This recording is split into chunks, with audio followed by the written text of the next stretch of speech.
You know, DNA has really led the way in our movement because it's so definitive. You know, there are still people decades later who think Reuben Hurricane Carter was guilty. Now, anyone who really looks closely at that case realizes it's a terrible case and it was a miscarriage of justice. But there wasn't DNA back then. When you get DNA cases, it's so definitive because we get into the millions and billions in terms of the chances you're wrong. It's not an identification, it's not a witness changing a story. And so it's led the way for our movement because now the public realizes that people are wrongfully convicted and it's definitively proven hundreds of times. DNA evidence cases have the benefit, though, of maybe they're seen as a bit more legitimate. Sometimes people, like when you're just talking with people who aren't very aware of the Innocence Project, sometimes DNA kind of has as an element of certainty that they're much more comfortable with. Like, oh, clearly defendant X didn't do it because the DNA evidence says otherwise. Maybe it comes from television applications that programs that people watch, and the logical process that humans have is like, oh, well, we read about DNA, we see it in television programs, the DNA resolves cases, but the truth of the matter is that most cases are not resolvable by DNA. In fact, the trend from the exonerations as they're being tracked by the National Registry of Exonerations, the trend in the most recent years has been that there are fewer DNA exonerations, that more cases are being resolved by agreements with prosecutors, and thus there is not necessarily DNA work that needs to be done.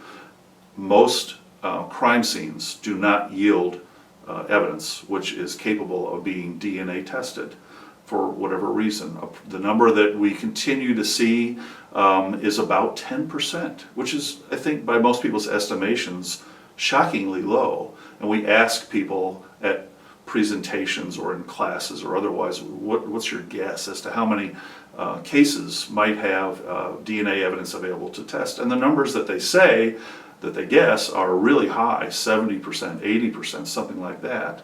But it's quite the opposite. It's a low number of cases.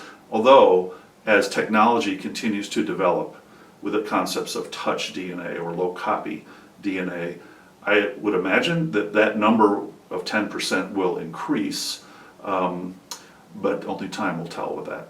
Touch DNA is also referred to as low copy DNA, and that is essentially the concept that people who are in an area, that they leave their skin cells behind, because we naturally, without any effort, tend to shed epithelial skin cells, and we leave them behind wherever we were.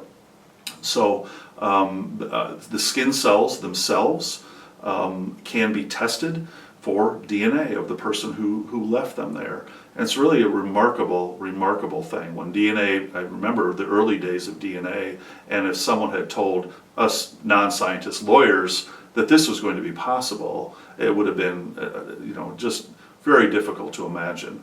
But that's the science of where this is going now. And Touch DNA has exonerated different individuals, and I think will continue to both exonerate and convict individuals. And that's really the beauty of DNA, is that it can serve both purposes.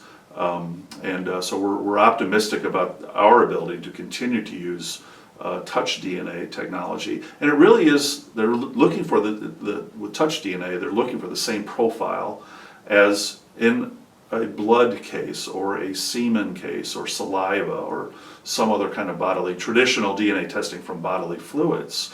You're attempting to build a nuclear DNA profile. It's just that the technology has gotten to the point where the amount of evidence, a skin cell obviously very small, the amount of evidence that's necessary to get the profile is so much smaller than it has traditionally been, which is why it's called low copy DNA.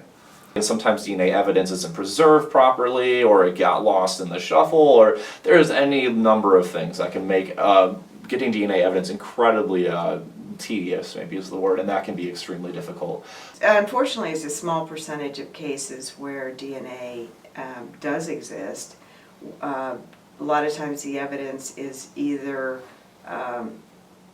contaminated. We just viewed evidence last week on a 22-year-old murder case where the physical evidence from the victim, her clothing, was kept in an open box, literally with specimens from our clients' fluids, blood samples, hair samples. It was all cross-contaminated. It was all kept in one box. There are on a murder case, there is a statute requiring that the agency that is in charge of the evidence is supposed to keep it in a secured location. But we've had time after time various cases where the evidence cannot be located. The evidence can be degraded due to weather or other factors, heat, cold, where it's not kept properly, or it was not collected for 2 or 3 weeks. So it's a small number of cases where DNA is actually useful. To introduce a name that I first heard in 1993, after about 5 years of laying in my death row cell. I got to hear the word Kirk Bloodsworth. And it was on one of those news channel magazines, where they did an in-depth study of a case. And I had a lot of empathy for this guy named Kirk Bloodsworth because the case was an horrendous case. They tried to make him out to be this villain. And yet this man, like all death row inmates at the time, started researching his case and came across a book that was the newly developed techniques of DNA. So it automatically impressed me because I knew he was an intellect. He used this information that he gleaned probably from a prison library book and contacted his attorneys, who indeed got DNA testing done and ended up being the first exonerated death row inmate by DNA. And this was in 1993. I'm sitting in my cell and the guard comes up and he puts 4 books in, plops them down on my feed-up slot. The slot drops down, we put that tray at. And there's 4 books on it, and 1 book's about origami. I figured I didn't have time to fool with that thing. So there's another book about the joy of pastel drawing. So I took that. I used to love to draw. And I took that. And another book, you had no need to be in prison, The Joy of Sex. We threw that away. Just got rid of that. But the last book on the stack was a book written by a guy named Joseph Wamball called The Bloody. The first time, the detailed account, first time this new technology was used. DNA, deoxyribonucleic acid. What the heck is that stuff? Gotta know though. This guy, his name was Alec Jeffreys, and most of you don't know this, but Alec Jeffreys invented genetic fingerprinting. Alec Jeffreys is a professor from the University of Leicester in England, and discovered this new technology that he found out just by mistake working on polymorphisms in the Antarctic on gray seals. DNA really originated, and genetic fingerprinting came from that environment, doing that lab. A far cry from Gregor Mendel, who's sitting in Brunei with a spy spectacled abbot studying peas in 1865. I read in earnest about this case that these 2 girls were killed over there, and nobody had a clue. So what Jeffries do, he came into the case, said, I got this new technology, we can find this. And he said, well, how are you going to do that? Let's DNA test the male population of the town. Try to do that in America.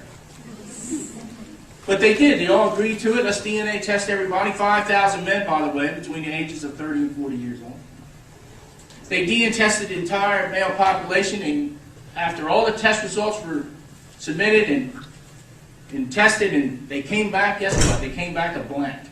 Nobody was the depositor of semen at the crime scenes on these victims. Something really unique happened 2 days later. a man was overheard in a local pub bragging to a friend of his that he had took a DNA test for somebody else. That man's name was Colin Pittsburgh, the first person in the world to be convicted beyond genetic fingerprint. Actually, in that case, there was a man who was convicted and another one exonerated all at the same time. And I thought to myself, well, wait a minute. If it can convict you, it can free you too. My mind was set up for post-conviction DNA testing. I had no idea what it was. I knew I had to take this test, so I called the prosecutor, Ambrose, the woman who prosecuted me twice and called me a monster twice, and wrote her a letter. And I said, look, I want to take this test. It's called DNA. Can I do it? I found slides. I started remembering stuff about the FBI reports, possible semen stain on panty, autopsy report. Man, my head was going off like some satellite. I got to find all this stuff. So she writes me back a letter. And you know you're going to lose when you read the first few words of this letter. We regret to inform you that DNA evidence has been inadvertently destroyed.